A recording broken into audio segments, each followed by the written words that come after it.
Call the names. Wake the room. Wake the room. Lou,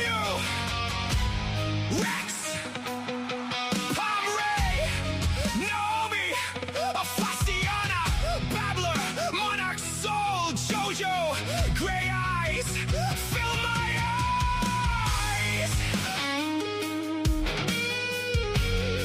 Poets assemble.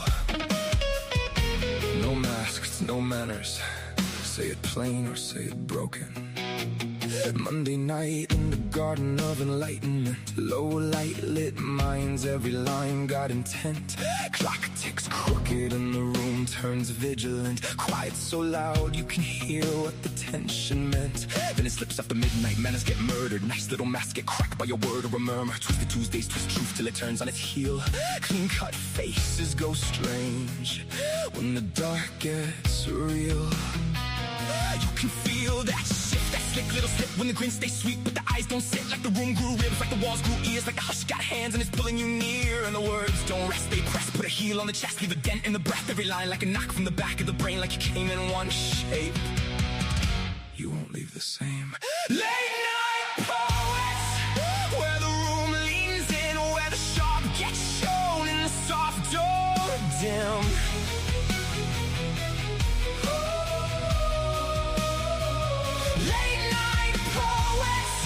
Hear the whole thing shift from a whisper in the ribs to a line that lifts from the darkened edge of doubt to the pull you can't ignore. We don't just read the night, we make it something more. Say it plain, say it broken. Late night poets. Wednesday brace parts and a part sink down the spine. Half halo, half hazard, both hands in the light. Then the art of seduction walks off through the smoke. Silk on the tongue with the blade in the joke. Books and bards wakes dust in the depth of the shelves. Old ghosts lean out and start naming themselves. In our coffins selling art, the ache gets a voice. Pain stands up straight and makes silence a choice. Then break on through when the dead boogies weigh. When the masses sink but the pulses pray. Echoes in the dark go hunting to the fear. That thing with no name starts ringing in your ear. Say it.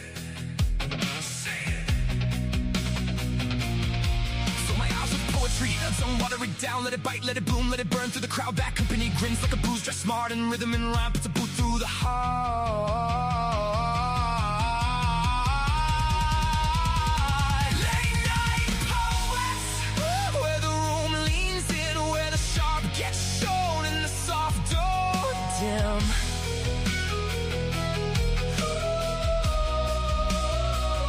Late night poets, hear the whole thing shift from a whisper in the ribs to a line that lifts from the darkened edge of doubt to the pull you can't ignore. We don't just read the night, we make it something more.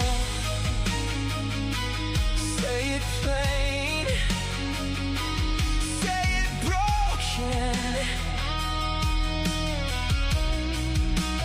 Late night poets. Some come shattered, some come slick. Some speak honey with a blade in it. Some sound velvet, some sound wire. Some walk in low and take the room higher. Some come holy, some come liars. That's the thing, this ain't feeling for the dead space, no. There's a pulse with a pen, this is blood with the net go. This is breath with a backbone, ink with a crown, loud mics like nerves, truth laid bare in the round. This is the beautiful mess, the bruise and the bloom, the line that cuts clean and makes a little room. Late souls, wide eyes, all nerve in the dark, a room full of hearts beating hard through the dark. Wake the room, wake the room.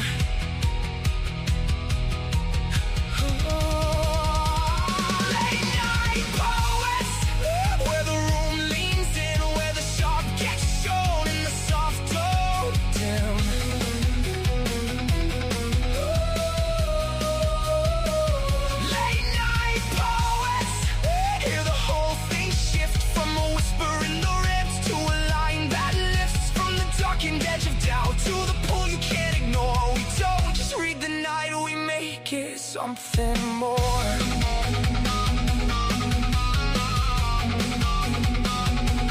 Late night poets. When the clock slips past polite, we tell the truth.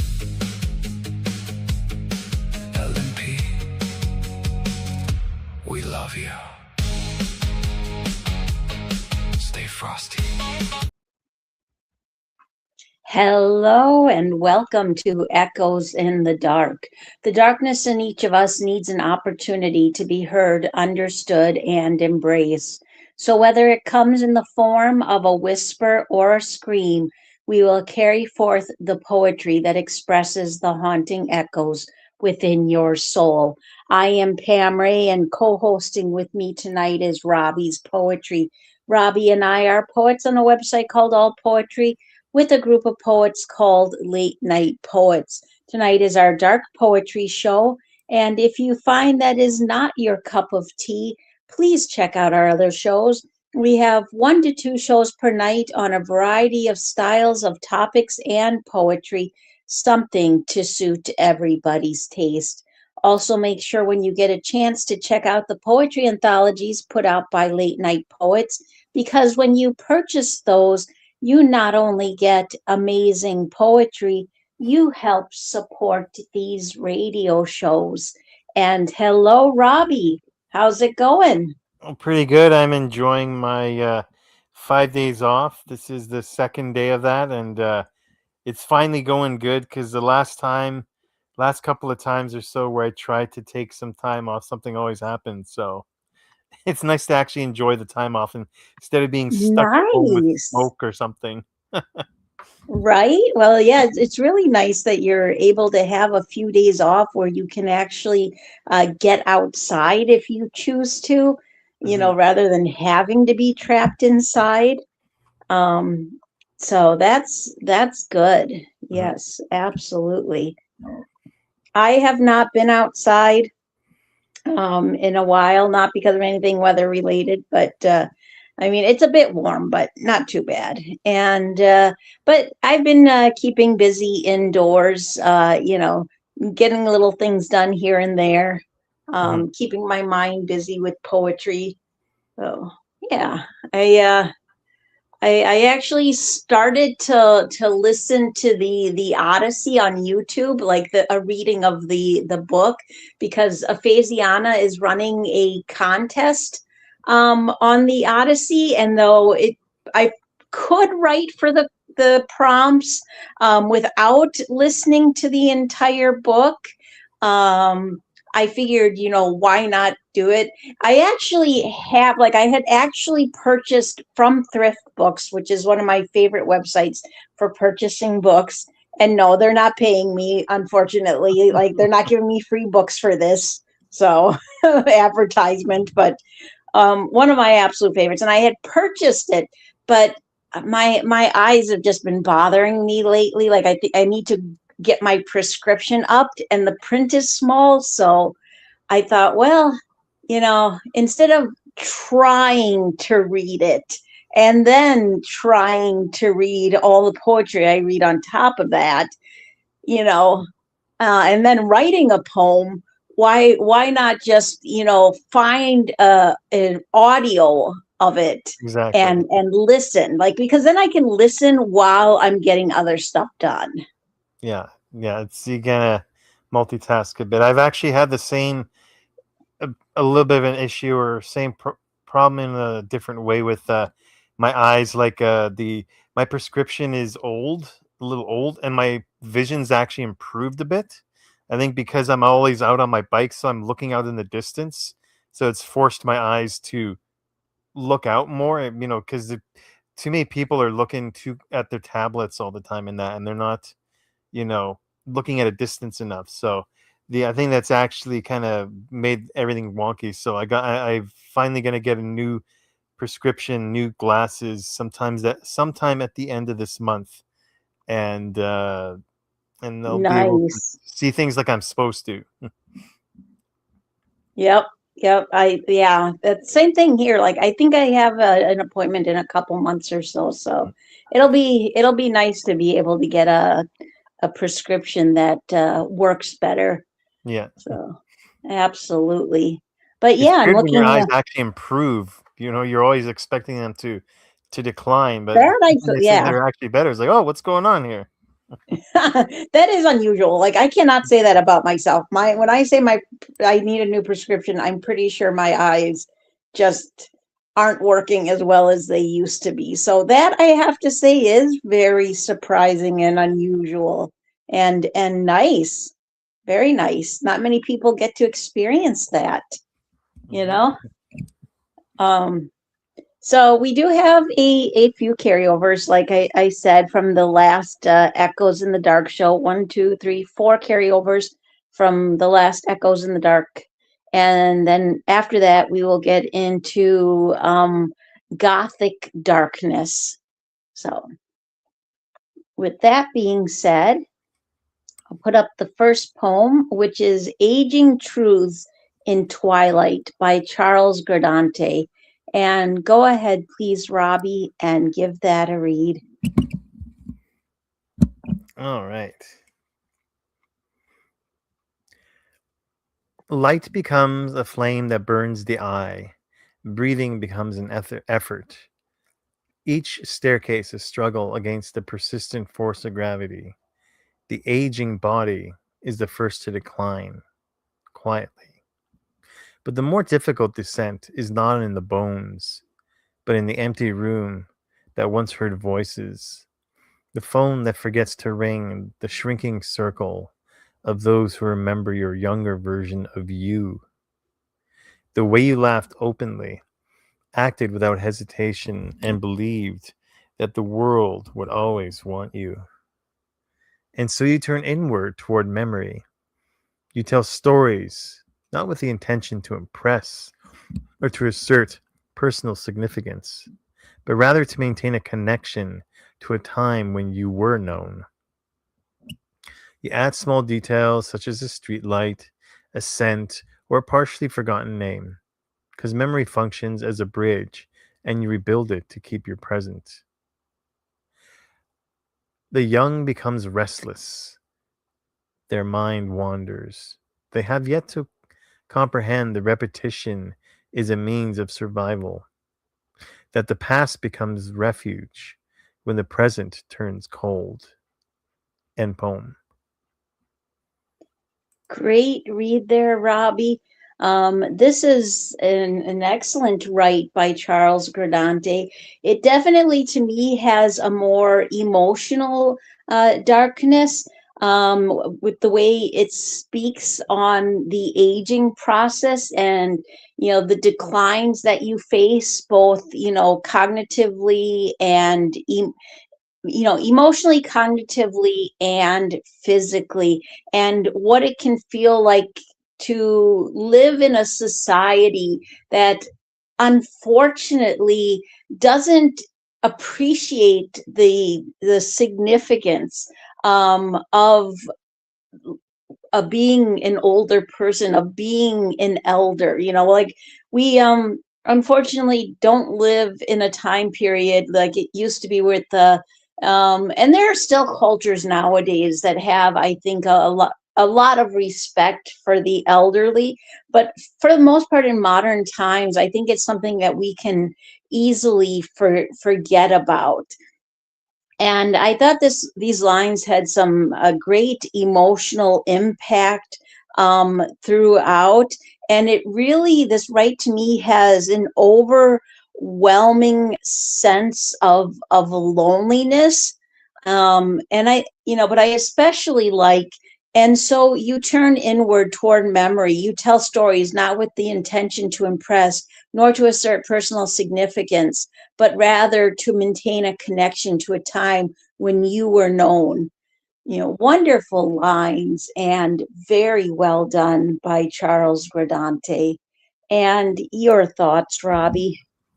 I thought of a couple of things. I definitely have seen this decline once or twice at least because with my dad, and with my dad was particularly rough because he didn't take care of himself. Like he had reasons like where that he didn't want to take care of himself, and that just made everything sharper. And when you see someone decline for many, it's bad enough when it's like a couple years, but in a case like my dad's, it's many years. And so when you see it for such an extended period of time, it sinks into you lifelong, you know.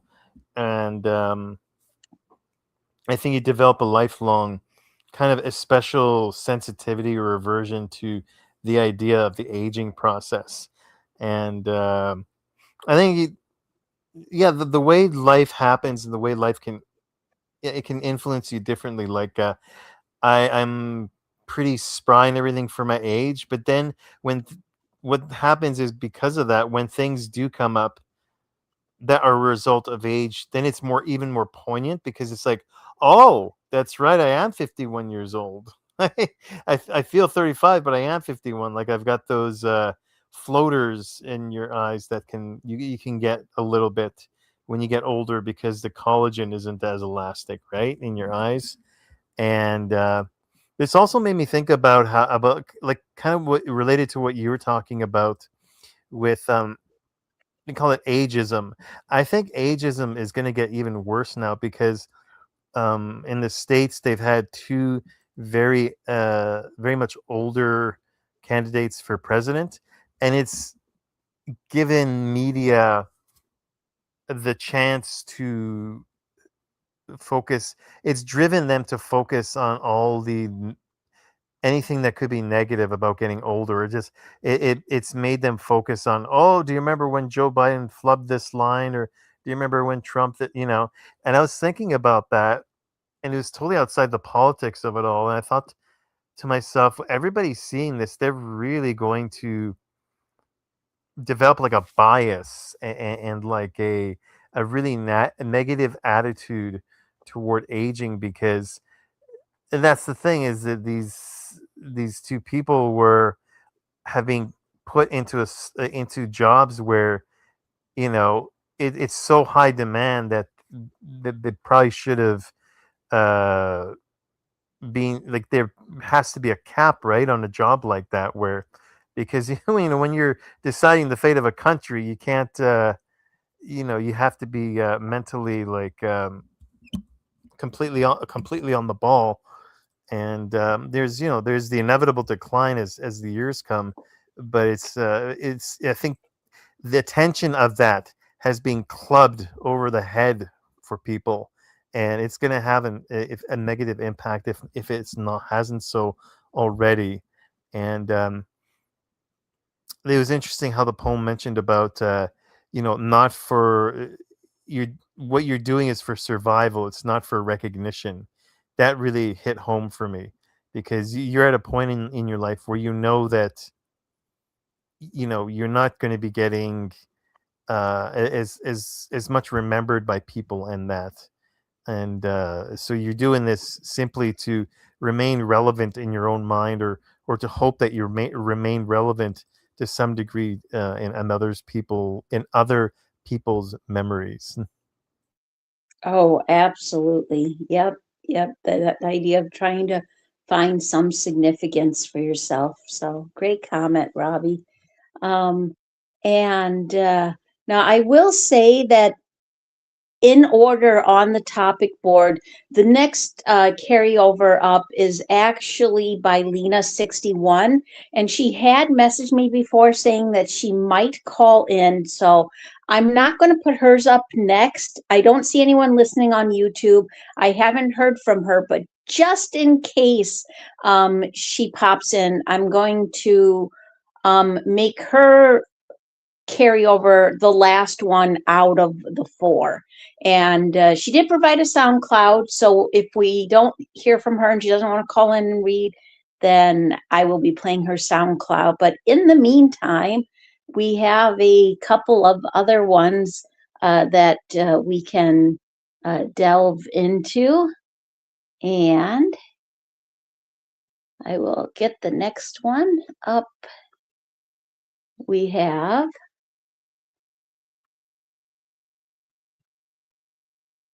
The Fire Took My Name by Visago.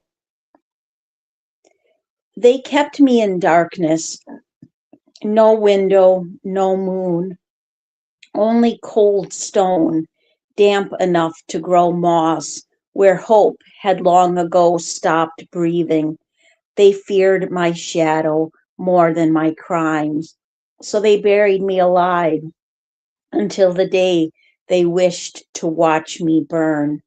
Footsteps slow, measured, the executioner keys rattling against iron, one then another, until click, the chain fell from the wall. He pointed toward the door as though he were giving me freedom.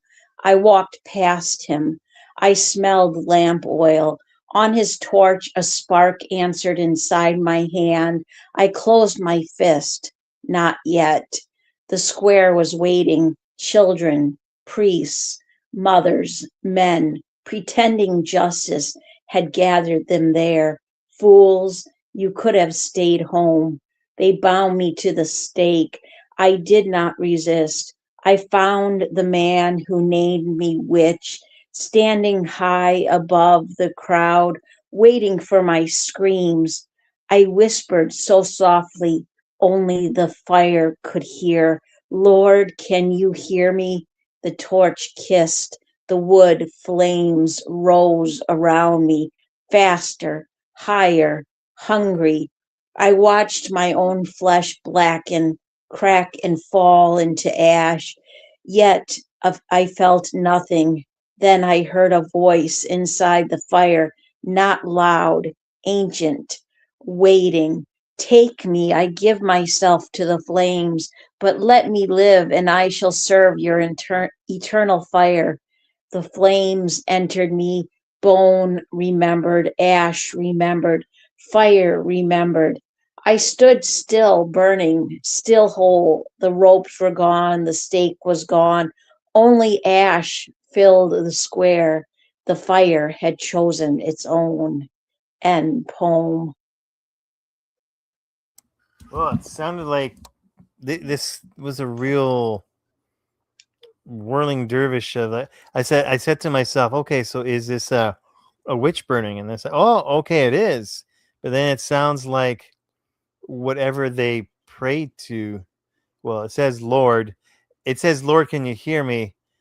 And it sounds like they were delivered from the flames. But somehow I got the impression that it was more like a deal with the devil, sort of. I don't know why. Um, and I think because of I shall serve you, I shall serve your eternal fire. Your eternal fire sounds more devilish than than heavenly. I could be maybe mistaking that, but it sounds like their plea was answered, and the ash filled the square, and but yeah, still burning, still whole. So it sounds like they were burning, but they're still whole. They're still an entire person. I get feeling like there's a lot of metaphysical stuff going on here too, and so reading it too literally kind of would confuse you with I stood, still burning, still whole. I think that there are deeper meanings that they're trying to transcribe here that that leads you to where if you do read it too literally, yeah, you're going to gonna kind of confuse yourself. But it was interesting the way the narrative for me had evolved. It was a little unconventional, but it worked. It did, yes. I have to agree with that. And great comment.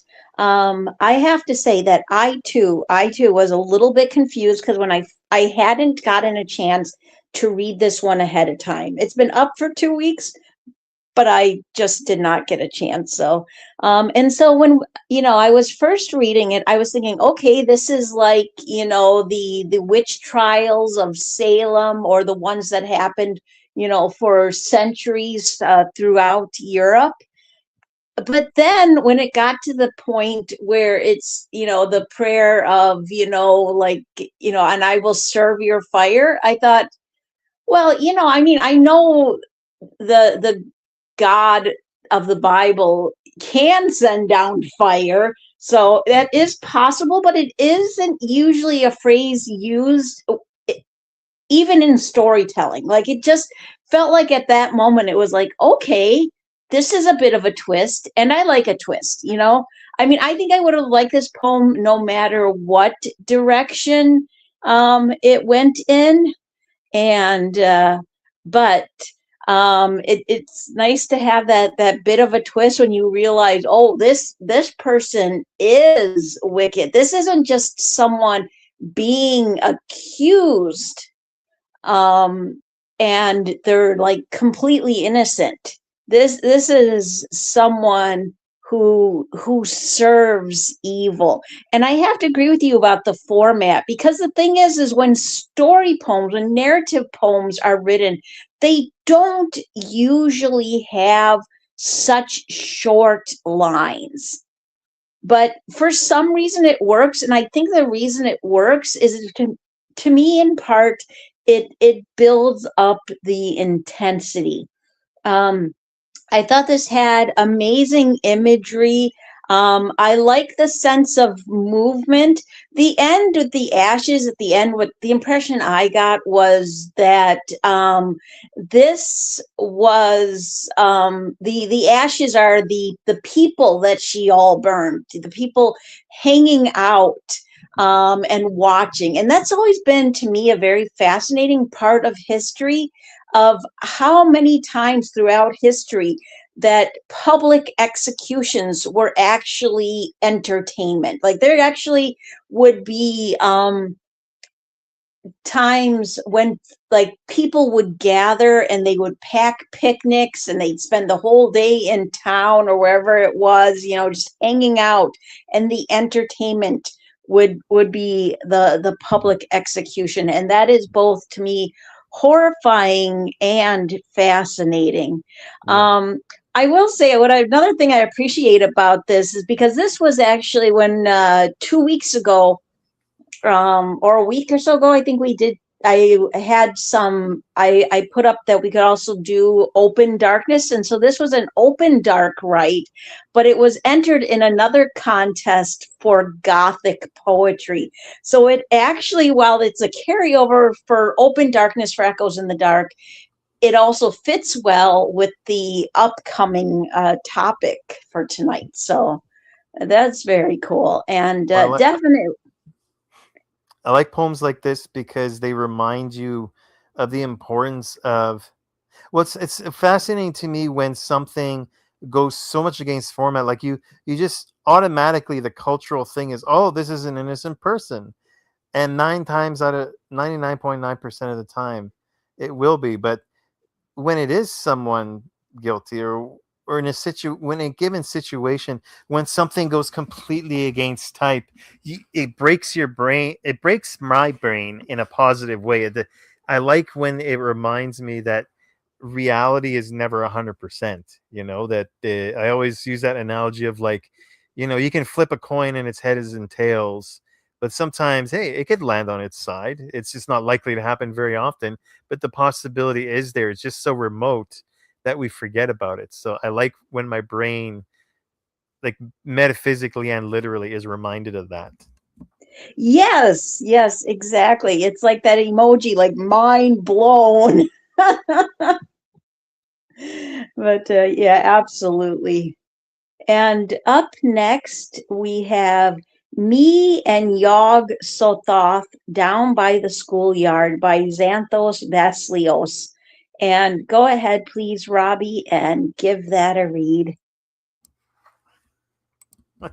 I'm not gonna lie, I gasped when I heard that title. I was like, yes, I want to read this. Hanging out with Yog-Sothoth? Come on, can't get any better than that. Me and Yog-Sothoth down by the schoolyard, just because I wanted to read that title. The fruiting bodies gyred toward me, of the amigo, as I emanate hypnotic resonance from outcurled my semaphores, luring with pneuma to offer the briefest dew of caught within my gibber charmed entailment. It took all potentiality for her to ask, "What are you hiding under those robes?" And so I showed her. A bright clap of light, a flash of sound interrupts me. Crap. Summoned again. Read the fine print before you sign, kid. Unless you want to spend mortal winds of time on some material plane, eyeless eyes open, unsee alone. Oh, how fun. They conjured me a friend. Hungry. A hungry friend. With sandwich. How the heat death did you pack a lunch? Yes, yes, it exists outside of time, but so do I. We are pretty much neighbors, if you project the right way. Didn't they just grab you out of the... Not sure what they're calling it these days. Indecent ether? No dark matter. Yagi laughs, his vomiting up laugh. Tentacles bifurcate tentacles. Wheezing, vacuum, wheezing, chuckle, sigh. You know, humans, you dared incarnate madness to stick his tongue on the pole cold of inaccessibility. I examine the bounding circle. Fine craftsmanship it is. Nicely drawn. Woefully inadequate. Tisked. We dismantle faithless, bricked down curs. Those who build tombstone-shaped libraries, believing death rejected knowledge. Except neither exists, but in dreams, bursting at the morning star. The seams, evening falls. The cultists scream, what is? End poem. Can you tell that I had fun reading that? Oh, definitely, definitely. Yeah, I knew that was the right poem to give to you. Not only because of the subject matter and the voice in it, but because of the lines. It took all potentiality for her to ask, "What are you hiding under those robes?" And so I showed her. Well, yeah, Robbie's got to read that one. But yeah, I thought this was so clever and fun. I love the dark humor of it. Um, and the word play, and I like how there is also, like, it's humorous, but there's also this message, the idea of the creation of mankind, which becomes an abomination for the snide amusement of a higher power. Like, I like that it's the idea of, using the characters and the character of Yag Sothoth as a representation for a god who is going, look what I created, and aren't they silly, and aren't they funny, and look what they're doing to themselves.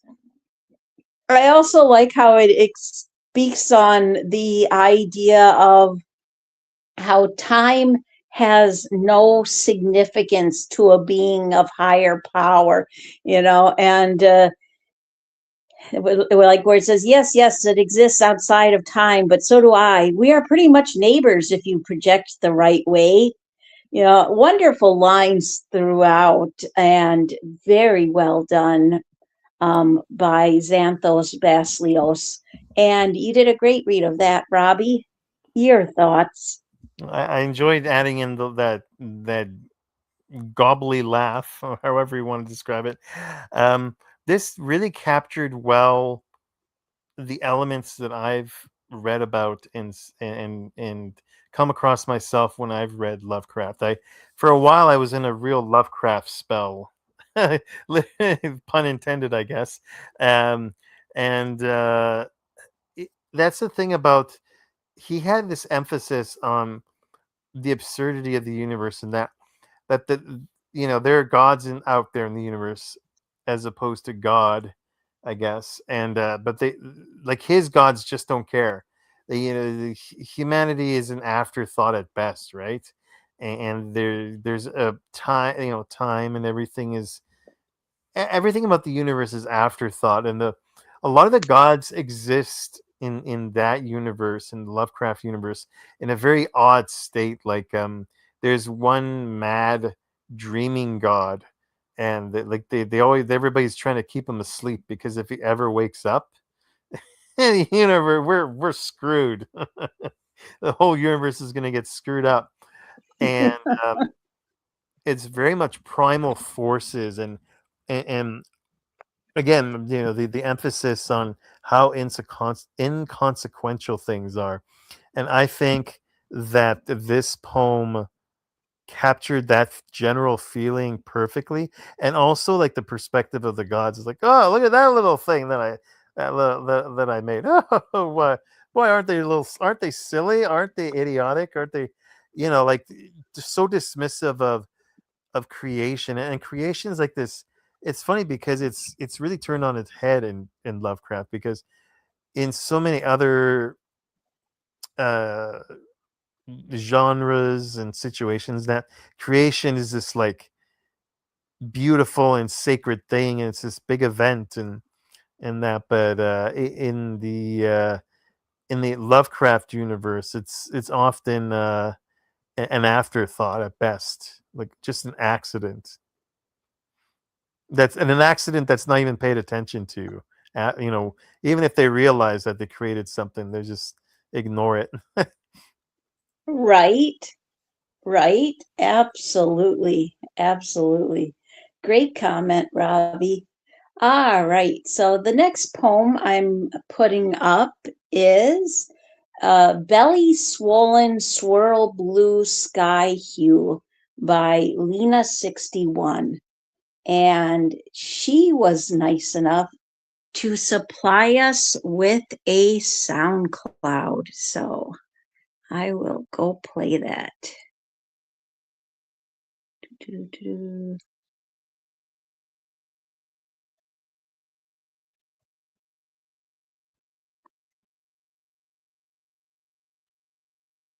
And I have to go check something.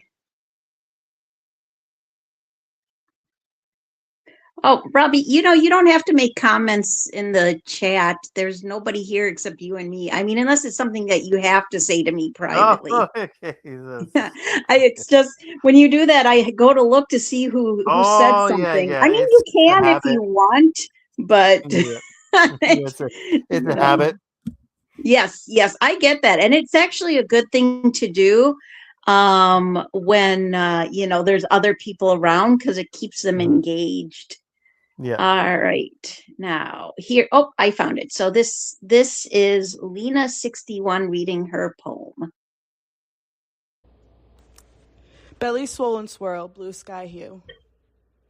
Swollen belly swirling inside the bluesy cobalt atmosphere. The space is crystal clear. My ship-shaping psyche, ricochet, slate matter stunted gray, infused with cement, my center, boiling over. Popping puddle pipes, pulsating pixels bubble. They burst when they crash. They play, frolic with intent. They get muddy, sudden splash. Solar-powered Mars. Martians made out of putty, echoing across the sky. Silver solid, somber fright. The faces that arise, the ones that loop on repeat, twisting. Twinkling through the tunnels, they cry. Drops of tears, they stalk you at night. They watch you and they hide. They envy a sheen so green. Swell stellar springs open wide. Away with rouge, ruby red pride. So much pressure. They blew the lid off the tide. Sonic boom shook the room. Flying flew. Flutter they fly. Fleeting fumble. Believing their lies. Molten magma collects. The monstrosity aligns. The matrix connects. I was tortured by the contorted grin, the empty entity. In the void, he chained me up from within, wrapped his cords around my organs, taps my bones, saxophone, spine marrow, spinal column tones, let the record inside spin. A possession owned and under pressure, a body, mind, and soul. Hard to find where one shatters at the end and the other begins, where the glass became matter and the shadow became a friend. Now the wall of mirrors mimics me in my safety. All their eyes just see the crisis. But I see puzzles, perusing despite this. Tactile tools and devices. Words they pervert, spiteful and cheap. Penetration deep. They hurt and congeal. They stick to those spaces, laid raw, not packaged or reduced, but continue bearing fruit. Sometimes I even sit inside hope and float. Cruise control.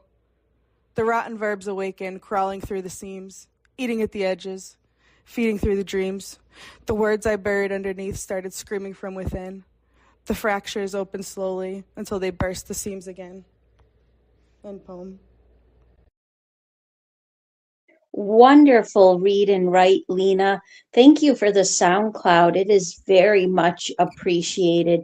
And just a reminder, everyone, if you're unable to call in, the next best thing is make a recording of your poem, because then we get to hear your poetry in your voice or how you would like it to be heard.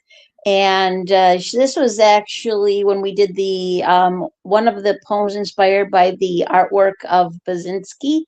And Robbie, your thoughts?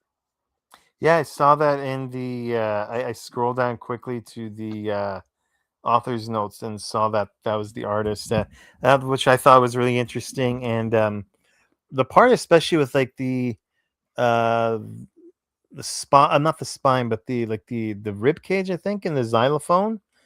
That's what really especially got me. Maybe because I'm a musician, so I'm just thinking, what if I became the instrument? Oof. Yeah, taps my bones, saxophone, spine marrow, spinal column tones, let the record inside spin. Yeah, I think maybe because I'm a musician, I that really tapped into oh the opposite side of that. Ooh, spooky. Um, and that has a really absurdist sort of a thing to it, or a really maybe nihilistic sort of thing, because for a human being to become a instrument themselves, it's just so horrifying but somehow absurd too.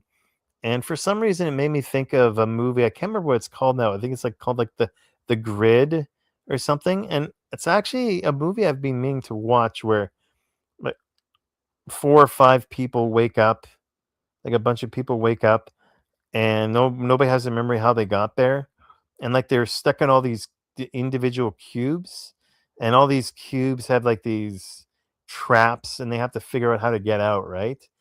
I'm thinking maybe it's reminding me of that movie because of how horrifying and absurd it is. um I nodded when I saw, sometimes I even sit inside hope and float, cruise con, control cruise. I saw cruise control. Maybe that's my personal bias, because I feel like I've been on cruise control for some time now, and I'm trying to get out of it. So, but that's curious actually that it says control cruise, because there isn't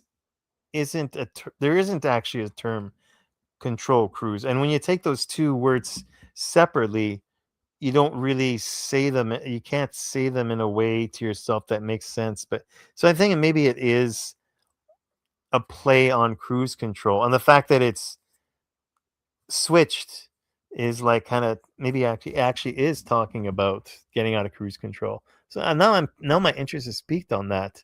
And it's funny how this was such a challenge for not to get tongue tied, because you could hear a couple of times where she got tongue tied in there. And I imagine this is one of those poems where you could recite it like 7 times, and you'll just goof up one of the things, and you just have to make your peace with it and record it, and hope that you minimize it.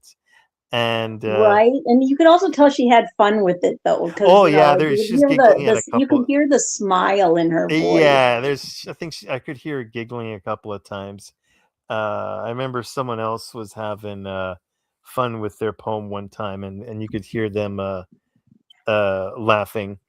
And Eric Svensson, that's Yes. you could hear him laughing in one of his poems one time.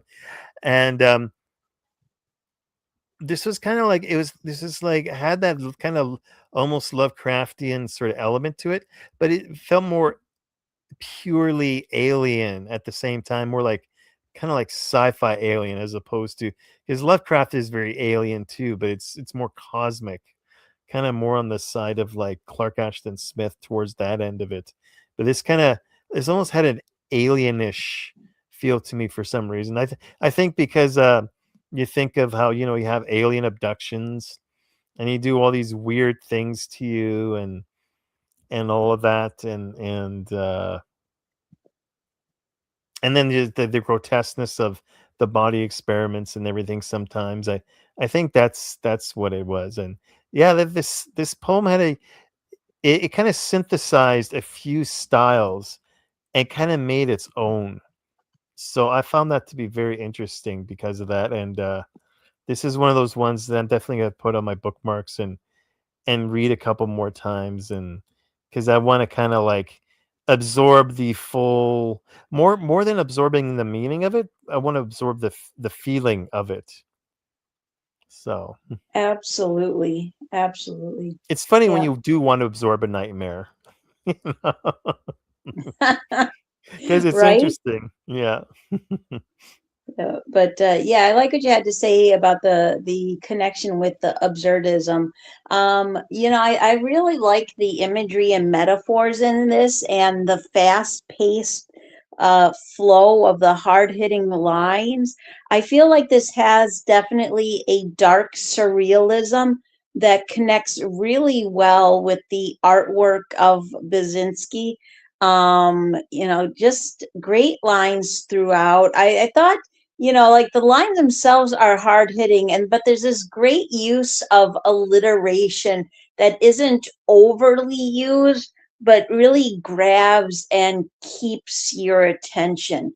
I like how, to me, this speaks in part on seeing the ugliness and brutality that tries to hide itself, but eventually just can't be, like, once you see it, it can't be unseen.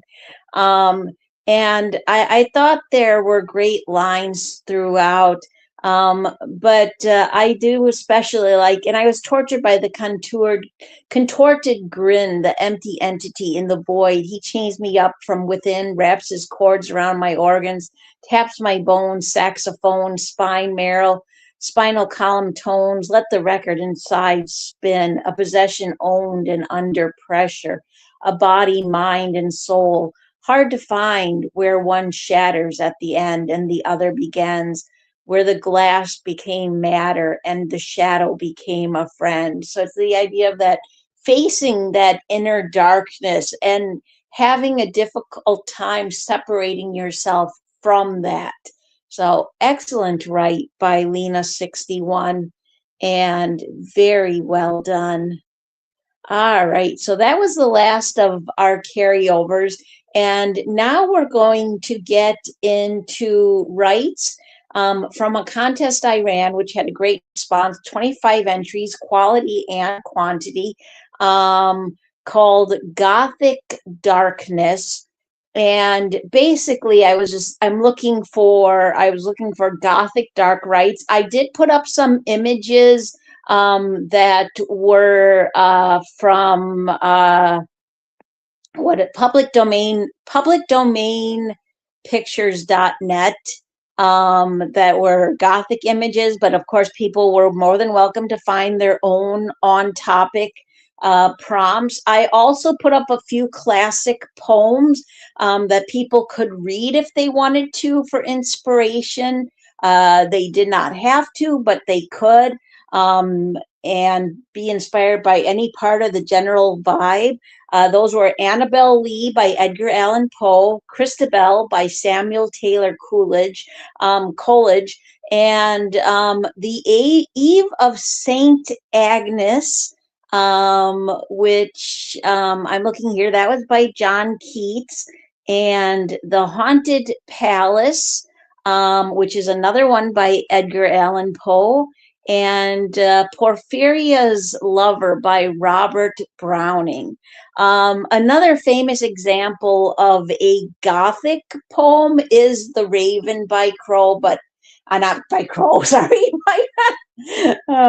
by Poe. But I did not want to put that up. I like The Raven for it's beautifully written. It's a fine example of a wonderful technical poem, but you see so many rewritings of it that you just get kind of tired of it. So, if somebody had written to The Raven, I wouldn't have counted that against them, but I did not want to offer it up as an example, but it Well, it's is funny you one say of that. I the, was literally thinking that as you're reading yeah. the list, and I was like, is the Raven gonna be on this list? No, I purposely kept that one out. I do Yeah, acknowledge it yeah, as one of the great poems of Gothic literature, but I wanted to put up a few other examples. yeah. I feel it's Um, overused myself. Yeah. yes, exactly. That's the thing. Overused. Yes. You know. Um, but I now for I'm sure most people know, but for those who don't, I did put up a link to westbrayliterarygroup.com with the definition of Gothic, which is Gothic literature is a genre that emphasizes horror, mystery, and high emotion, often placing characters in threatening environments where the line between reality and the supernatural. Um, and then there's a little bit here about why it matters. It's oftentimes involves basically Gothic literature at its beginnings was the birthplace of psychological horror in fiction. They Gothic writers pioneered the exploration of the human psyche. Understanding the genre allows us to see those tropes not as mere theatrics, but as sophisticated metaphors for the parts of ourselves we are often too afraid to name. So, I think of Dr. and Jekyll and Mr. Hyde for that. Yeah. yes, yes. I'm not going to read everything the page says, Mhm. but I do highly recommend that if people haven't done so already, go to the contest, click on the link. And the other thing is like westbrayliterarygroup.com, they've got a lot of information about all kinds of literature. It's not just Gothic. It's a site you can check out to read about literature. So I don't know if there was anything you wanted to add to the topic, Robbie. Um, Well, I'm I mean, glad that about the you topic of Gothic. took. Well, with the Gothic, I'm glad you took the time to define it because Gothic is one of those things. It's so universal, and I think it we have so much exposure to it, but we don't really think about what it actually is. Sometimes that happens with genres or with or just with different things in art where we just take it for granted so much that it's there that we don't really think about what it actually is. And with Gothic literature, what I'm interested in as a genre is how things began with like how a bunch of the writers, the famous writers, they were like, I can't remember if like they're stuck together during a stormy night or something, and they had like basically a contest or whatever you would want to call it, but they dared each other to write like the scariest story, and like a whole bunch of Oh yeah, stories like came. Mary Shelley. That's what her and her Yeah, husband and a couple of friends did. yeah. So I find that very interesting as part of that genre. Yeah. Absolutely, absolutely. And yeah, another name to mention when it comes to Gothic literature to check out is Horace Walpole. Or Walpole. I'm not exactly 100% about that uh, pronunciation, but it looks like a simple enough name, but you never know, you know. And yeah, so definitely looking forward to delving into this Gothic inspired poetry. I think if I remember right, for this contest, I actually made the word count a little higher only because of the fact that I think Gothic, and I could be wrong, I should check before I quote myself on that. I did. I made it 95 to 425 words instead of 375 because I feel like while it's not necessary, Gothic writing can lend itself well to storytelling or narrative poetry. So, you know, and all right, getting back to where I need to be. All right. So up next we have Home by Lady of Letters. And it goes like this. There she sat alone. Her only company was a bat flying lone. A lady in black, her beflowered head resting on a stone. Under the moonshine, a crooked bare tree stood behind. Seemed she a damsel in distress, and who I asked if she needed assistance. She looked up at me. Her eyes were glistening with tears, like two orbs of shining pearls. Her face, pretty one, engulfed in sadness, like a wilted flower taking its last breath. She said, "You know, this is my home, a particularity that beats others in its singularity. No windows, only one door, and there is more. This is the mystery that it vanishes. As soon as someone makes an entry, standing there, I was dumbstruck, looking at her, thunderstruck. She asked, "Odd, is it not? Aren't you getting panicky? Shouldn't you be jittery? Haven't you just entered the place from where you cannot flee?" There, then she leered at me. Where am I? With the one I found sitting alone in the company of a bat flying lone, a lady in black, her beflowered head resting, oh yes, on a tombstone. Under the moonshine, a crooked bare tree stood behind. Oh yes, in the cemetery. I am there where I should be. She along with the bat has me for company. Two damsels in distress. Who could be approached to be asked if they needed assistance? They would look up with eyes glistening with tears, like orbs of shining pearls. Their faces, pretty ones, would be engulfed in sadness, like wilted flowers taking their last breaths. They would tell you that their home is a peculiarity that beats others in its singularities. Ominous, but right on the mark. Our home is an underground cave known as grave. Resting in peace, we are, that's it, in the abode of the dead. End poem. I like how it echo a bit there. Focuses so much on the bat. It's almost like the bat is a familiar or something, or it represents something of her. And it's interesting to come across something like that that's more gothic as a reminder of your loneliness.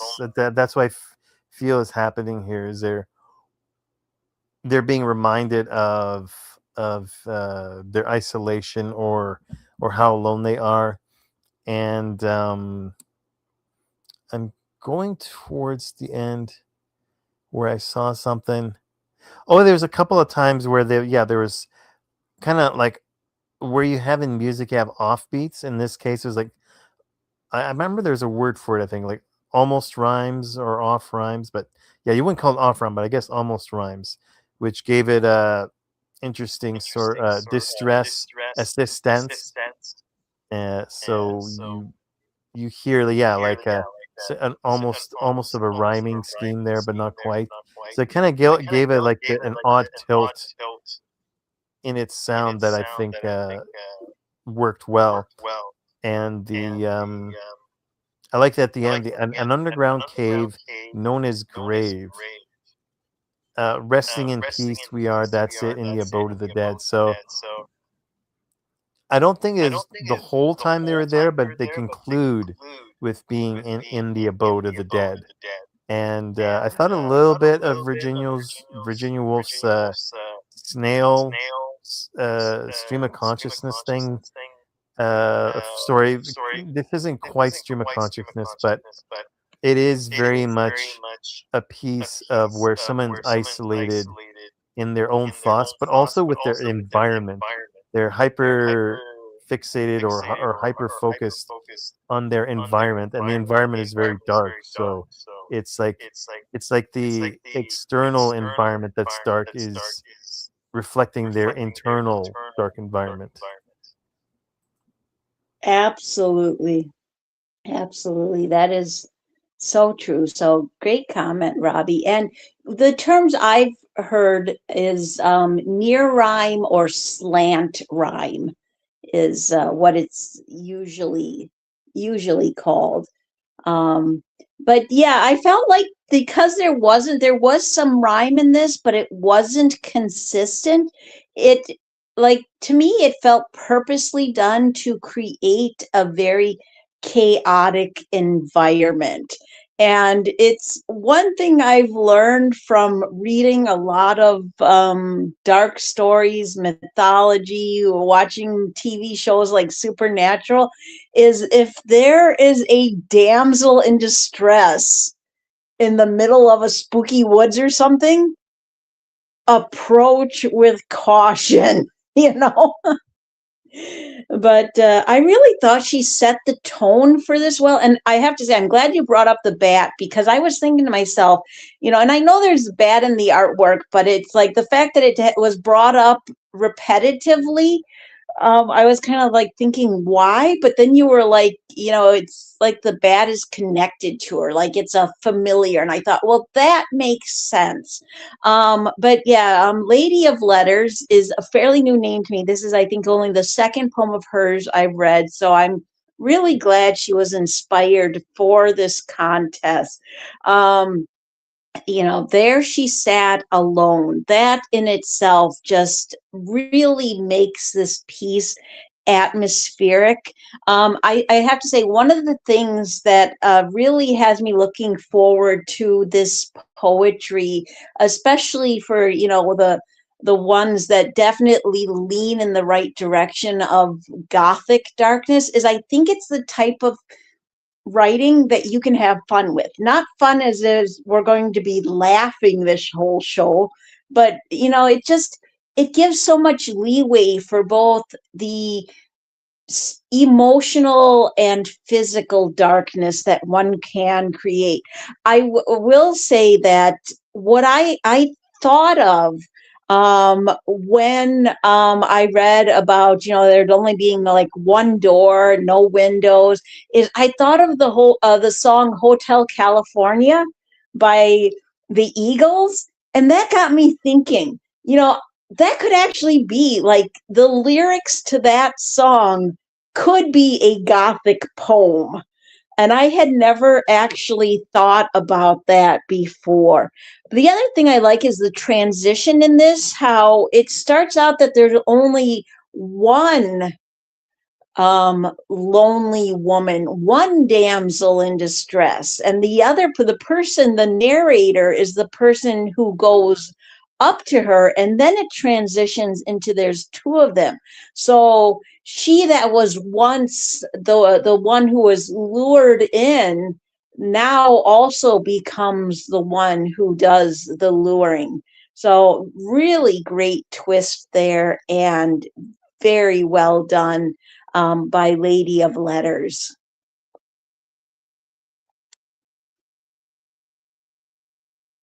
And let's see what we have next.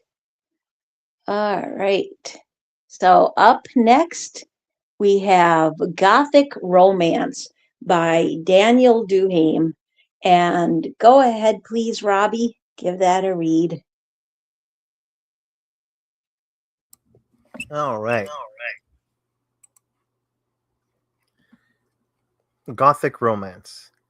Sullen night of dark dreams terror, entering the haunted grounds. Long like stretched hands cast in shadows. Bring your fears and let them weave tales of darkened dreams. Let no light enter the veil of night, and let things play out of sight. Demons and imps dance upon the graves of children, that believed in the black arts. Smell the putrid air of sulfur from hell's gates as you descend the stairway to the underground, where statues of Baphomet lay upon your altars of blood. God of the underworld, bring us your terror, and let us dwell upon the songs of evil sung by death metal bands. The grave is our home, where silence speaks, with tales of devilish delight upon the veil of night. Forked-tailed devils roam around, waiting to be found, to play games with nighttime terrors, and make you a slave of the darkness that dwells inside. End poem. Great read there, Robbie, and what an excellent write by Daniel Duhame. This one is definitely very horrifying, with great attention to details. I do like the title Gothic Romance because oftentimes in Gothic stories or poems, like with Annabelle Lee with Poe, there is a romance involved. Oftentimes it includes a love that has died or has left, but it is oftentimes love, desire, romance is oftentimes combined with the darkness when it comes to Gothic storytelling. He definitely got very visceral in this. It in part, to me, feels more like the gory style of horror, which I know we've done a show on before, the slasher type horror, than it does Gothic.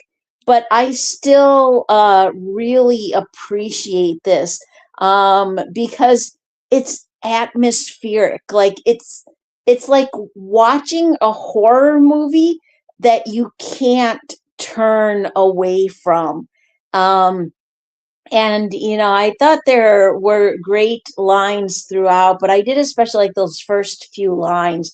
Solemn night of dark dreams terror entering the haunted grounds, like long stretched hands cast in shadows. Bring your fears and let them weave tales of darkened dreams. I really feel like out of the whole right, that and the last stanza really connected the best with the idea of Gothic darkness. But that's just my own personal thoughts. So, but wonderful write and very well done by Daniel Duhame. Oh yeah, it struck me as talking upon how a lot of times in Gothic you have like ceremonies gone wrong, especially like you get that in like Lovecraft and that, and younger people, delving into the darkness, and this poem felt like it had that sort of a feel to it, of like perhaps younger people meddling in affairs that they know not. What will happen. I just like when it says, smell the putrid air of sulfur from hell's gates as you descend the stairway to the underground. And I think of people like performing some sort of ceremony, and they think, oh, we're going to check out the underground. We're going to check out the underworld. Then they realize how horrible it is. And like, they're all crap. So Right. Like the Hellraiser series. Yeah. Like, let's find out what's going on under here. Like, yep, exactly. But great comment there, Robbie. The other thing is, like, when I read a poem like this, I automatically think of like the mention of the heavy metal and worshiping the devil. I think of the scares of like the 80s. You know what I mean? Like it became like, if you play this, record backwards, here's this message you're going to hear. And I mean, there definitely is evil in this world. I cannot deny that it is pretty obvious, but sometimes I think people are just looking for, scapegoats. They called it the satanic panic, right? Yes, that's what it was, the satanic panic. So I'm glad actually that Daniel wrote about that, because it did make me think about the idea of what a crazy time that was, because when I think you try to redirect people, you take them away from focusing on what's truly wrong with the world. But all right, getting back to where I need to be. Okay, so we have Midnight or Noon by Lockdown Larks, and he was nice enough to supply us with a SoundCloud. So I will go play that. Oh, look, my page isn't scrolling. Okay, gonna do the old trick of turning my phone sideways. Don't know why that works, but it does. Come on, do something here. Oh, there we go, finally.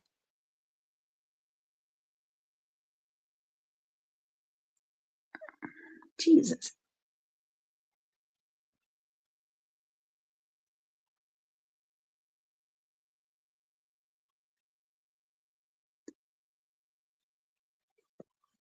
All right, just give me a moment here, Robbie. I promise I will be getting to it, and everybody else. So.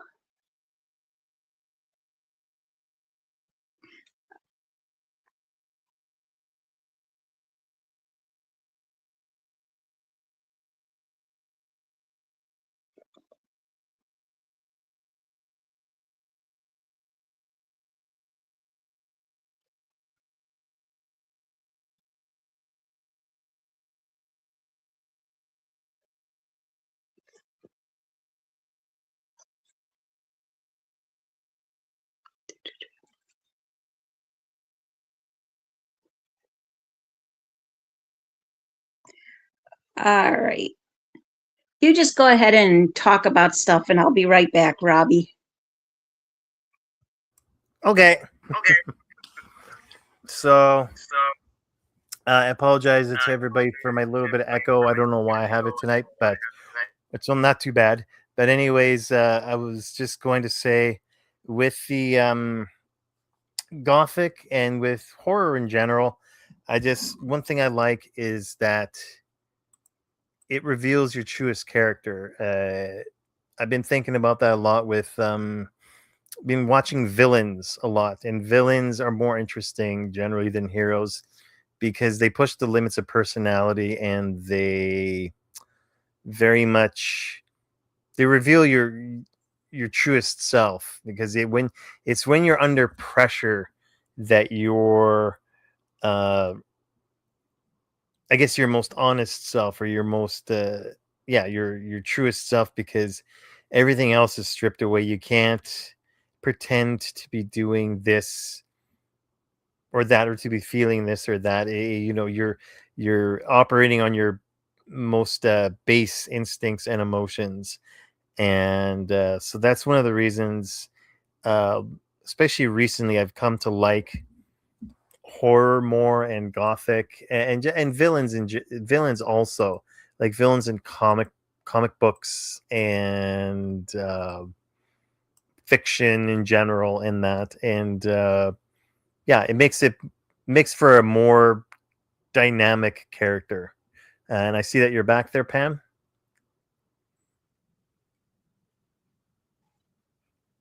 I can't hear you at all, Robbie. You can't hear me now? Oh, now I can hear you. Now I can hear you, but I am. There we go. All right. I am back, and I am now going to play Midnight or Noon by Lockdown Larks. And here we go.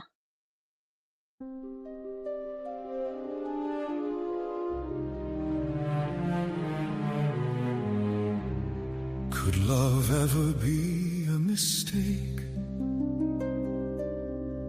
When I offer to share my all. Can privilege become a heartache?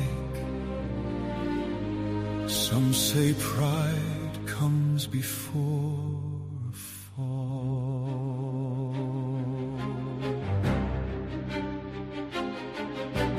Nothing comes of nothing, walking into the abyss, a place where darkness overcomes light. Blinded by those who betray with a kiss, inviting a call from the longest night. When someone sings a truth tune, who checks the mirror for what it might be, does it matter whether midnight or noon? If it is flattery, a fool, or just insanity?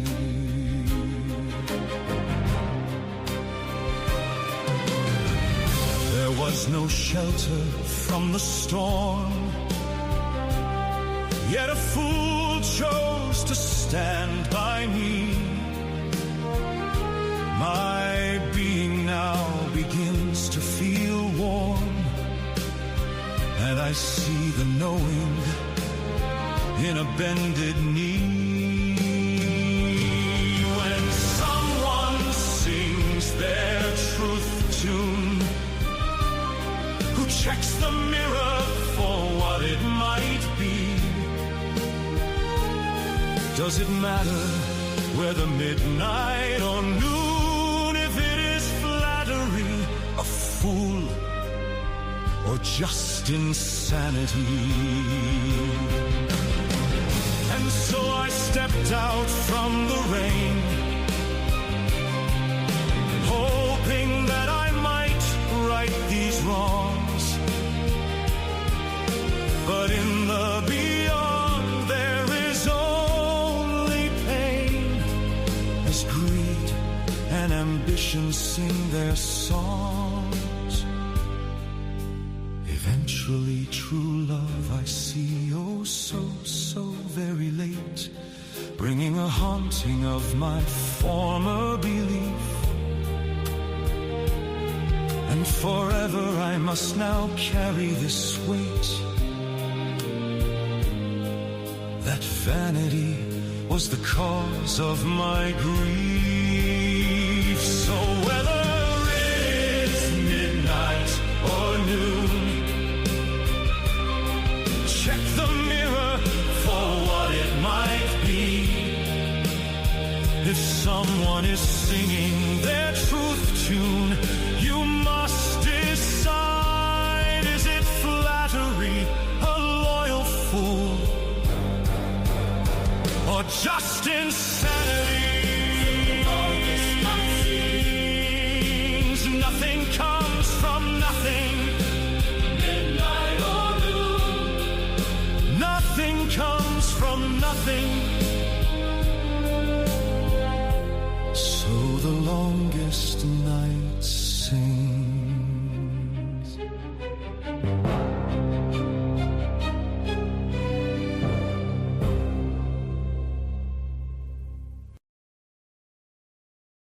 Wonderful SoundCloud. Thank you so much, Lockdown Larks. It is greatly appreciated. Wonderful choice of music to go with your words. I have to say that music choice had me thinking of Phantom of the Opera. Like the voice itself wasn't really operatic, but there was something in the atmosphere and in the intensity of the music that had me thinking of that. I do see in his AN where he mentions that this the inspiration for this is the story of Shakespeare's dark tragedy King Lear. It definitely, like, I appreciate him having the AN there because I think that's important information, but you can definitely tell, at least for me, with his Lark's word choices, of this dark right, that this is somebody who has to face their own foolishness. This is somebody who realizes that not only their mind, but their world is falling apart because of their vanity, because of their deeds. And really strong lines throughout. A great first person narrative. Uh, I especially like where it says, when someone sings a truth tune, who checks the mirror for what it might be, doesn't matter whether midnight or noon, if it is flattery, a fool, or just insanity. Does it, the truth is going to come out no matter what. Even if you don't shine, like even if you try to keep it hidden in the darkness and don't shine any light on it, eventually it is going to come out. And especially when it's the truth of a fool who is simply speaking words of flattery to get what they want for their own purpose. So excellent write by Lockdown Larks, and very well done. I noticed that too, the mirror, and it went back a couple of times to that, who will check the mirror, and it's like taking the person to task that they're the ones who have to check in on themselves, or especially that you have to be honest with yourself. Like when you look in the mirror, don't lie to yourself. It doesn't do you any favors. You just stymie your own progress. And then it mentioned about love here a couple of times. Eventually, true love I see, oh, so very late. And I was thinking about how, like, when I was filling in time a little bit while you were away, I was talking about how villains and dark emotions are more dynamic. They're more interesting because they reveal your truest self. And here I'm kind of getting kind of variations on a theme, because with love, I find love actually to be, love and fear to me are very interesting emotions, because fear is the most honest and love is the one that is like, it starts with good intent, but it can lead you down so many paths, even though it's a positive emotion, because love can become jealous and possessive type of love, or you'll do things like that could be almost destructive because you love someone, because you're trying to protect them from something, or like you it's like when somebody loves somebody possessively, right? Like the love is there, but they're doing things to keep them possessed, which isn't what you're supposed to do. And this poem kind of reminded me of that, how love is such a strange emotion that way, where it, more than other emotions, it gets twisted and turned around, and the baseline of it gets distorted into something else completely. That is so true. That is so true. And too often times that does happen with love. So yeah, great comment, Robbie. All right. And up next, we have Scarlet Whispers by Twinkle Star. And it goes like this. The unbroken night whispers through the veil of onyx waves. Hazel eyes shed pearls on the frills of the pillow each night. Black waters shimmer beneath the frosty sky, and a blind fury runs through frail veins, grimy and dry. When the winter tides crawl from their depths inside the crevices of time, sieved through me, I search for the prayers amongst the stars, amongst the past scarlet autumn memoirs. To dwell, allow me to be cradled in your world. Cold nightfall shrouds the horizon in purple mist, while the earth's rays roam the silence of the breathless dawn. Above black waters, the lost dreams rest upon. End poem. The tone of that painting really affected me. I don't know why. I think because we're not used to seeing a sky that is like a night sky, but it's so red. And well, it's yeah. The poem is Scarlet Whispers, and I thought about the natures of stars in metaphor, in love and other things. Um, and in here, it's curious to me how they're searching for prayers amongst the stars, and it says the past scarlet autumn memories. When I look at the picture, the picture doesn't have as much of a hopeful leaning to it. That almost the scarlet makes it look more menacing.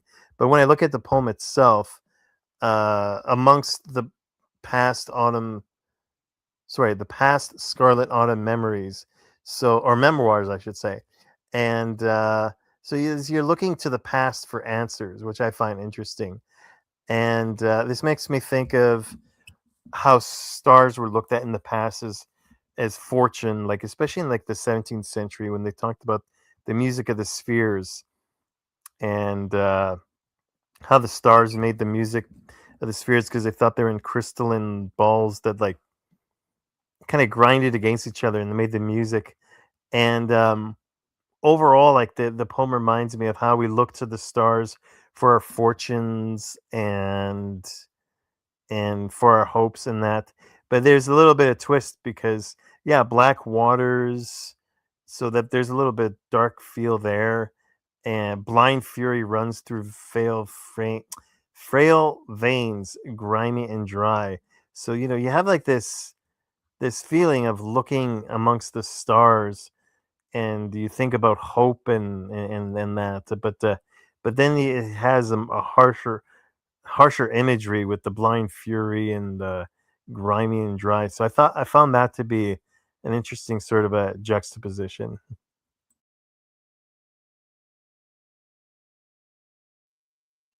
Absolutely. Yeah, it really was. It really was. I have to agree.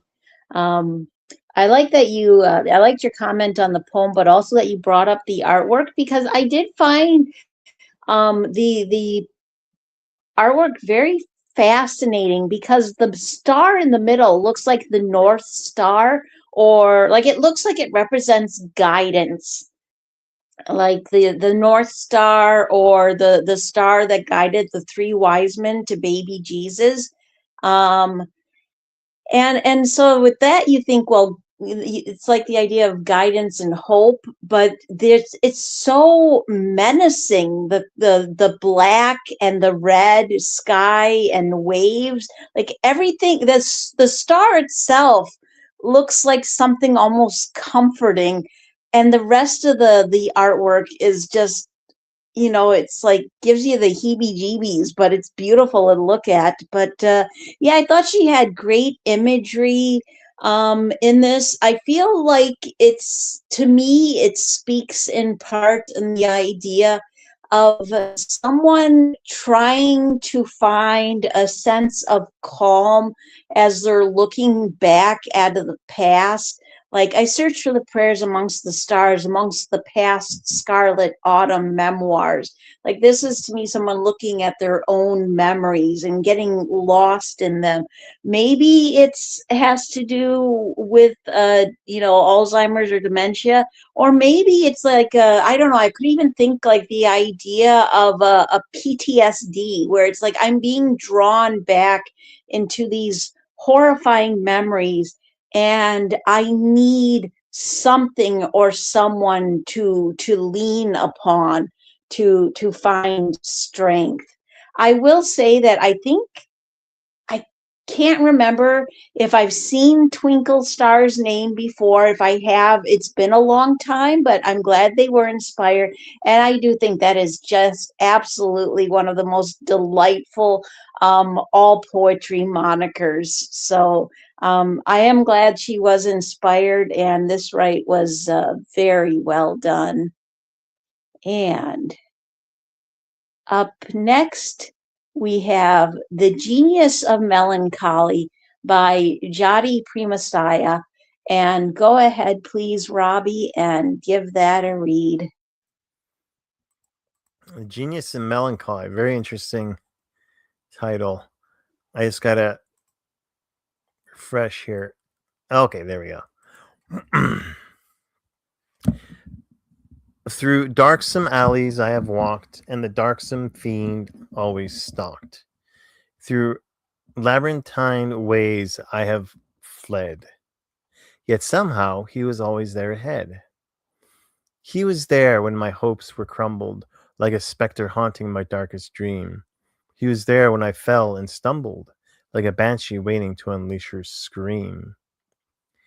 Everywhere I turn, a feast of shadows, where echoes his derisive laugh. Everywhere I go, a bacchanal of sorrows, where resounds his mirthless laugh. For wherever I go, and wherever I try to flee, I am being stalked by the genius of melancholy. End poem. Great read there, Robbie. And what an amazing write by Jodi. I have to say, I was kind of hoping for a SoundCloud. I could be thinking of somebody else, but I swear to goodness, he makes some of the best SoundClouds. But this is absolutely an amazing dark write. He does say in his AN, the word genius in this poem should be interpreted in its original Latin sense, which means a genie or a demon. And I liked that AN because I think that really adds to the depth of the poem. It's very informative, but yet it's not overwhelming to read. And it makes sense. I hadn't thought of that before. Like, I've studied a little bit of Latin. I've studied a little bit of ancient Greek. The thing is I know that with Latin and Greek, there are so many words in other languages, especially the English language, where their root connection is with Latin. And so it was like kind of like one of those aha moments when I read that. But it also does work well as wordplay. Like, I know he says obviously that it should be interpreted in its original Latin sense. So we're talking about not somebody who's intelligent, but I like that could be read either way. The Genius of Melancholy is definitely a great title. This is, to me, very haunting, very captivating. I think it also, like, I like the mythology in this. I like the flow of it, and he offers up a wonderful reminder, because I think too oftentimes, especially when it comes to mythology or legends, sometimes things get Disneyfied, like all of a sudden you just think of the genie as, hey, I'm going to grant you 3 wishes, and and I'm going to be your best friend. When no, you got to look at it a little deeper. You got to look at the ancient stories. And to me, it also speaks on, like, I think the genius of melancholy, the genie of melancholy, also works on in the idea of depression being personified. Great lines throughout, but I did especially like that second stanza. He was there when my hopes were crumbled, like a specter haunting my darkest dreams. He was there when I fell and stumbled, like a banshee waiting to unleash her scream. Wonderful lines, and very well done by Jodi Primastaya. And your thoughts, Robbie? There's definitely a menace in this, because it's like you're going down an alley or a system of streets, and no matter where you go, this personification of melancholy is following you. It's like it's following you, and you can't get away from it, because it's like inside you. And how can you get away from something that's inside you? It doesn't matter if you go down the street. It's followed you because it's inside you. And I thought it caught the tone of melancholy well because of that, because melancholy and apathy are so uh toxic that way. They're so insidious because it's like the buggery of when people say, "Oh, well, just do it or just think yourself out of it," sort of a thing. Mm-hmm. And they don't understand that a lot of times there's a neurological basis too. And if you've been hammered down by a depressive situation for years and years and years, you can get like rewired for a while, and it's not just a matter of just think it out. And and that's particularly, to me, yeah, that's particularly insidious because you can't get away from your own brain. And it's so hard to rewire your brain back to a positive stance once it's been wired that way. It's like when people, like when we get people like with PTSD or something like that, right? It's so hard to train your brain out of a learned reaction or a learned coping mechanism that doesn't serve you.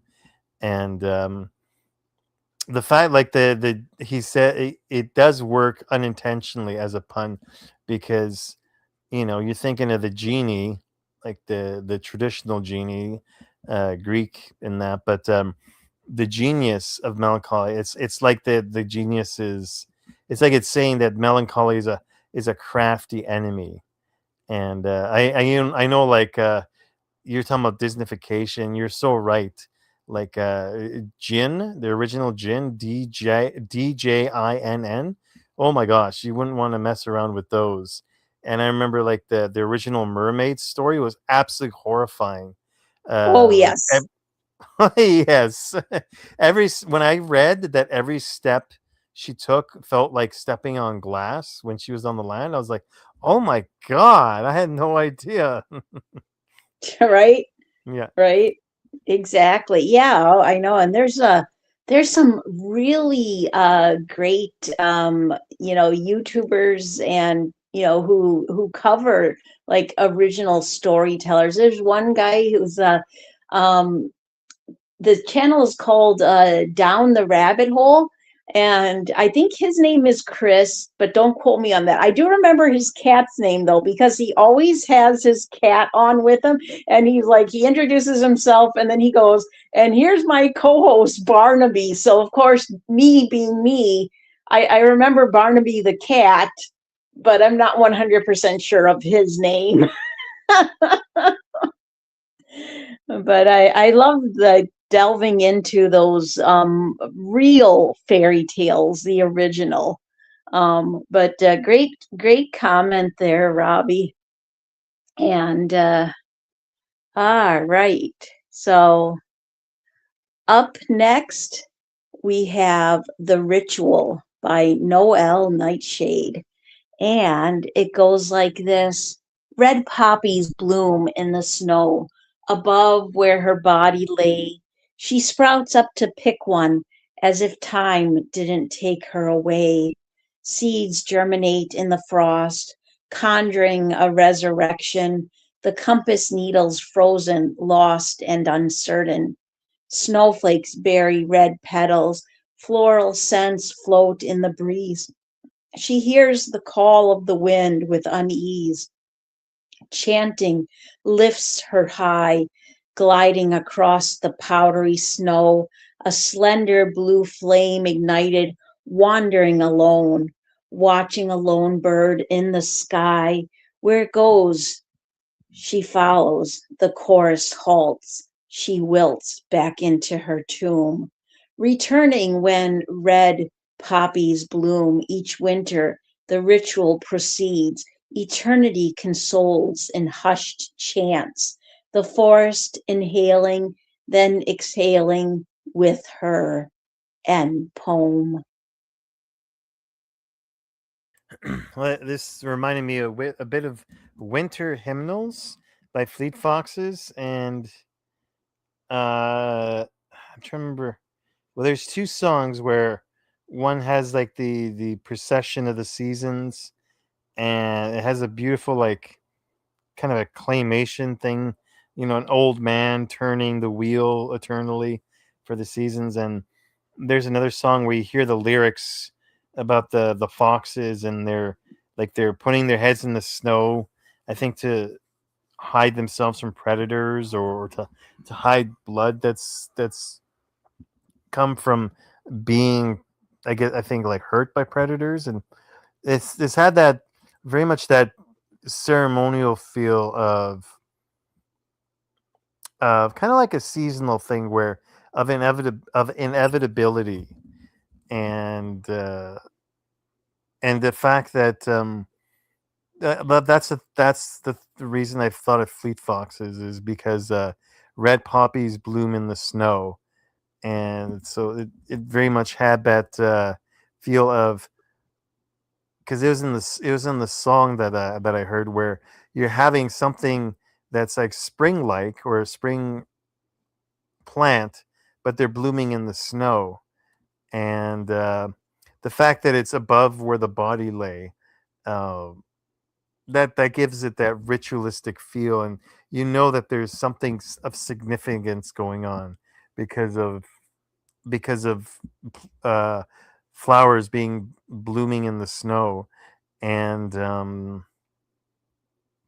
again, yeah, you have snowflakes berry red petals, floral scents float in the breeze. So you have like this mixture of winter and spring elements, which I found to be very interesting, and gave it a certain sort of mystique or elegance. And I'm thinking about what the ritual is. Uh, the ritual proceeds, eternity consoles in hushed chants, the forced inhaling, then exhaling with her. So it kind of sounds like maybe something to placate nature, so that the seasons will keep going on, or just placating nature in general. I like that. I like that. I like how you mentioned how the idea that the connection with the seasons, and the idea of the inevitability of those cycles happening. The thing I actually this I have to say, and this might be because last night I was watching a video on the history of opium, which comes from red poppies and has, or from poppies, but and has been used for thousands of years, and the history of it and how people used it for everything. I mean, it was used as a medicine. It was used in rituals, which I think would connect well with this. And in fact, it took hundreds of years before people started saying, basically, how can we find something else to use? Because it became so addictive. Like it does work medicinally, but the problem is that right dose, and is so addictive. But I actually began to think about addiction with this because of the mention of poppies, and even chanting lifts her high, gliding across the powdery snow. Like immediately my mind went to, with powdery snow, cocaine. Of course, I think it's one of those poems that I think it can have multiple layers and multiple meanings, but to me this definitely connects with death, with somebody trying to find their way between this world and the next. I thought it was a very atmospheric piece, wonderful imagery throughout. I do like how she has the very last line by itself, with her, you know. It feels like all of a sudden there's this idea of this connection. Perhaps the chanting, the inhaling, the exhaling is all part of reaching across from one realm to the next. But absolutely amazing lines throughout. But I did especially like those last three stanzas. Very well done by Noel Nightshade. Very atmospheric for sure. And up next, we have a demon by Weaver of Dreams, who was nice enough to supply us with a sound cloud. So here we go.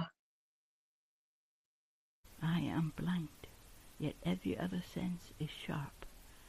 So when I tell thee that I know something otherworldly with evil intent stands before me, stares into my sightless eyes with utter contempt, pray believe, even if the entity is invisible to all. I feel deep scratches as of claws upon my body, inflicted at night whilst I, as if in a stupor, lie abed. Wise woman, I need from thee a potion strong. I must stay awake to send this demon from me. Dear father's silver dagger will strike the blow. Potion sipped, I lay down to wake at cockcrow. I am hurt, but the pain of betrayal strikes hardest. I cannot go on.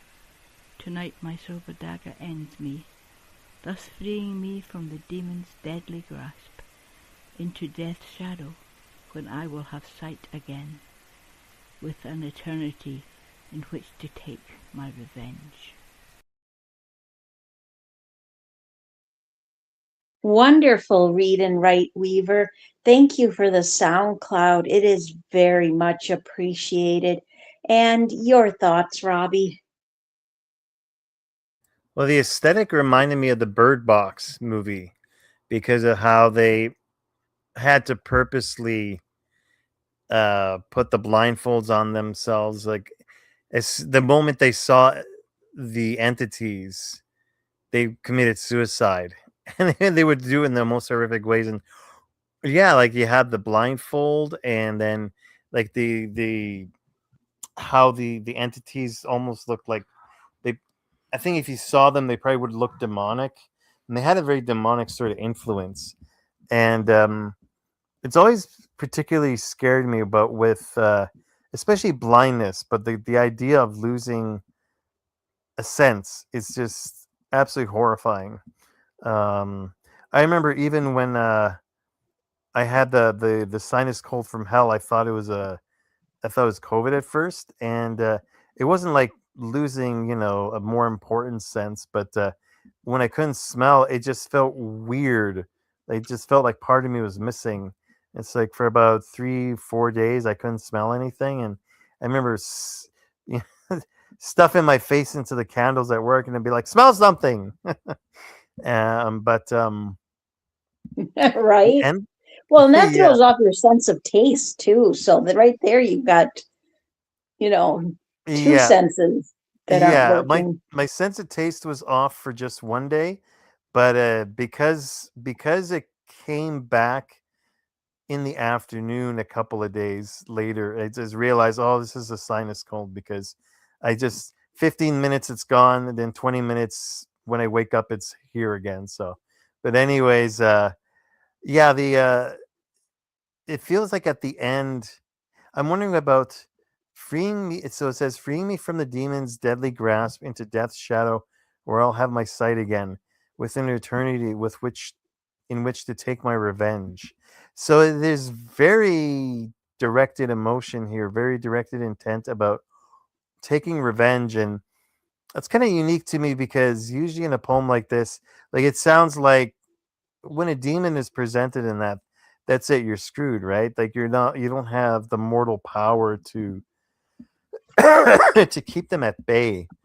um and they said, tonight my silver dagger ends me, thus freeing me from my demon's deadly grasp. So it's funny because like it sounds like suicide is what they're using as their escape. But then I would think, if anything, that would further drive you into a demon's grasp, because it's an otherworldly creature, right? It's a creature of, like, a spiritual creature more, and as opposed to earthly. So if you committed suicide, I would think it'd just be waiting for you in the spiritual realm, right?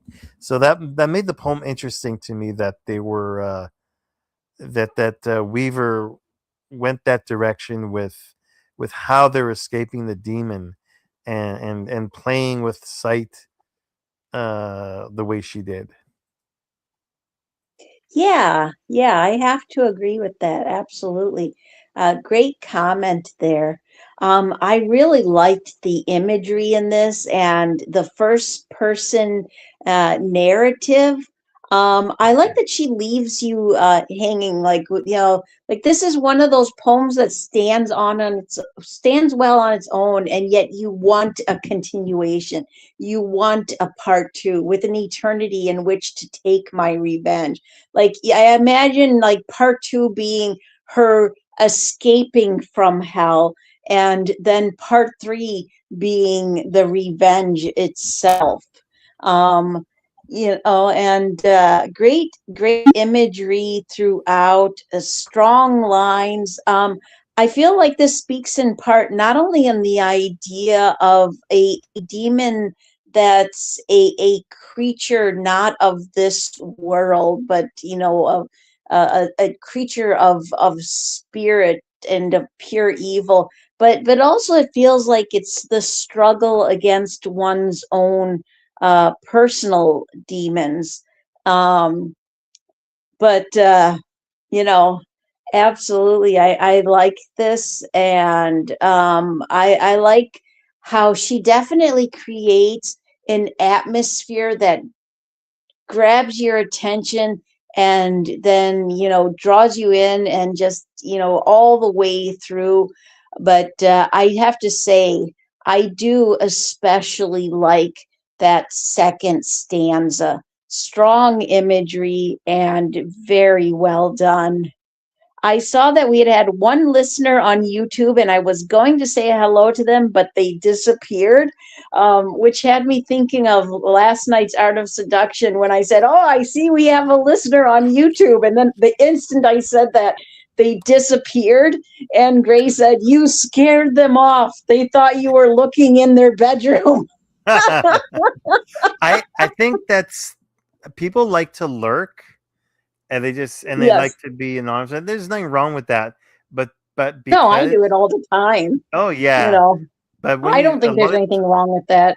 no, but I think that a lot of people, for whatever reason, people really do like to lurk anonymously. So the moment that you say something, they, They oh no, someone's seen me, so they disappear. yeah, and I just, and it's funny because, I should assure people that, when I say I see someone on YouTube, what I simply mean is that, like, StreamYard is showing me a number, and that's all. Yeah. Like right now, the number is 0. I see nobody. I'm not even seeing your names or your, no, your YouTube accounts or whatever, you Yeah. know. And there's actually, it says studio chat, 3 people in chat. So there's been someone in chat.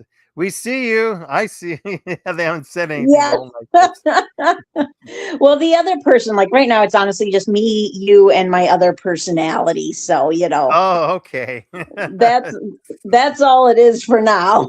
But hopefully we'll get people listening to the recorded shows. Some nights are just like that. They're just, especially for after midnight shows, sometimes it's honestly just the host and co-host, and that's all right because people have the option of listening later. Mhm. Um, And you can be and a little bit more debaucherous. yes, exactly. A night of debauchery with Pam and Robbie. Oh, I can so totally see Jean shaking her head at that idea. I'm just saying, I'm not surprised. I'm not surprised. Yes, exactly. All right. So our last poem for the night is going to be The Gallows Lantern by Ravenous Pen. and he was nice enough to supply us with a sound cloud. So here we go. The gallows lantern. At the mid of night, yes, the wee babe of morn, upon an aged oak creaking post, hangs forlorn. A haunting beacon with copper frame, now green and worn, with storied ends to tell of souls from sinews shorn. I traverse the cobbling, wobbling, whiskey-laden, almost stifled by alley-wind whispers like the lull of Satan. I hear from a window sighs of a coin-vault maiden, by the archbishop's secretly recreant suffragan. Still I trekked to that place for hanging neck, that lantern lit, hitting the platform like a lover's peck, with a sullen glow that my blurred vision used to direct my clodding steps. This poor soul be it vecked. Woe, the sin committed an hour ago heavily encumbers.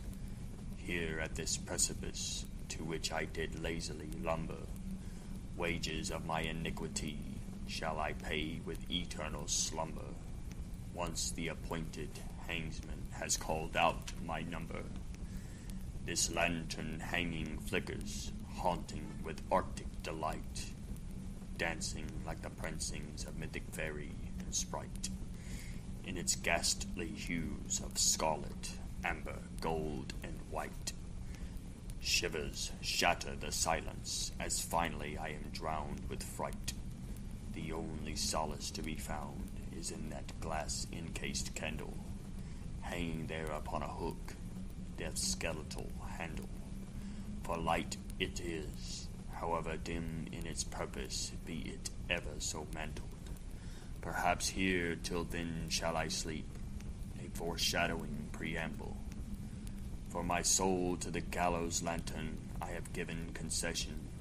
They'll find me here, no chase, my location unquestioned, letting its light lullaby me to dreary dreams of a heaven ne'er shall I reach, though I have begged my soul be leavened.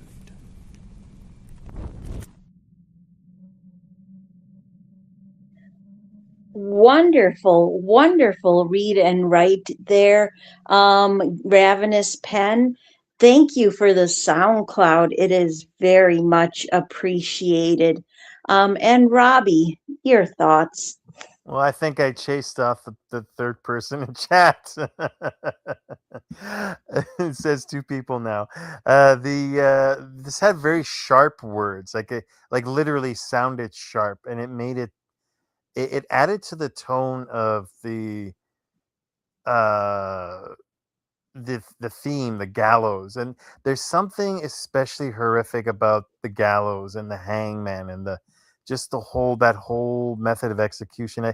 I think because it takes some time, and it's just so just the whole aesthetics of it is so horrific. Like someone, like they're dangling, and they're like trying to escape instinctively, and you see the legs twitching in that, and it's just ugh. I just go ugh thinking about it now. And this poem really caught that well, the whole atmosphere and feeling of the gallows, and even that word, the gallows. There's something about it that just sounds menacing and haunting to me. It's funny how there's some things that are like that it just intrinsically, by the way they sound, but just everything about them, it has a feel to it, and to me the idea of the gallows and the hangman and that execution has that, and this poem really caught that in spades, that whole feeling. And again, speaking of inevitability, like there's that whole like the march to your doom, that kind of feeling to that here. Yeah, absolutely. Absolutely. Great comment, Robbie. Yeah, I have to say the rhyme and flow of this, the read that he did, which I felt his pacing in his read worked really well with his word choices. It gave it a very classic feel. It was haunting, and it's really almost like a snapshot because it's the thoughts of a man, who is heading to the gallows, who is going to pay for his crimes. It's very epic. It's a long poem, but not too long. But I feel like with his word choices, he shows us somebody who is looking back at their life in just the few minutes that it takes to walk up to the gallows, and to have that rope be put around your neck and then drop in front of the crowd. Um, and great lines throughout, but I did especially like, woe the sin committed an hour ago, heavily encumbers here at this precipice, to which I did lazily lumber. Wages of my iniquity shall I pay with eternal slumber. Once the appointed hangsman has called out my number. I really felt like, honestly, this had a very Edgar Allan Poe energy to it, and not in a way that I felt like, oh, here's another copy of Edgar Allan Poe, but that the energy is there, and yet it's at the same time Ravenous Pen's own creative voice. So excellent write and very well done. All right, so let me check here. We will have some carryovers for the next dark show. Oh no, how did I accidentally, you know what I did? I accidentally skipped over Garanwi. He will be one of our carryovers. So Garanwi, uh, Frozen Cadaver, which there's a name of a person who should be writing dark poetry. Macris, Agrisman, Hall of Poetry, Alexander Poe, and Eliza Coda. And just so people know, I did have people that didn't give me permission, and I didn't ask because I knew I'd have more than enough. So if you didn't hear your poem read, if you didn't hear your name listed as one of the carryovers, that just means that you need to message me permission, and I will make sure that your poem gets on the next dark show. Thank you so much, Robbie, for co-hosting with me. It was a lot of fun. Rex, take care of yourself, and we look forward to having you back on the shows with us. And thank you to everyone. Thank you to Fill My Eyes for all she does. Thank you to everyone who has supplied rights and time towards the show. And of course, please make sure to keep an eye out on the contest and topic boards put up by Late Night Poets, hosts and hostesses, because you're sure to find something to inspire. Tonight or tomorrow, depending on your time zone, 10 p.m. Eastern U.S. time on Friday, you can join us. By us, I mean Fill My Eyes and myself, for open poetry. And have a wonderful night, Robbie, and have a wonderful night, everyone. Good night, Pam. Good night, all.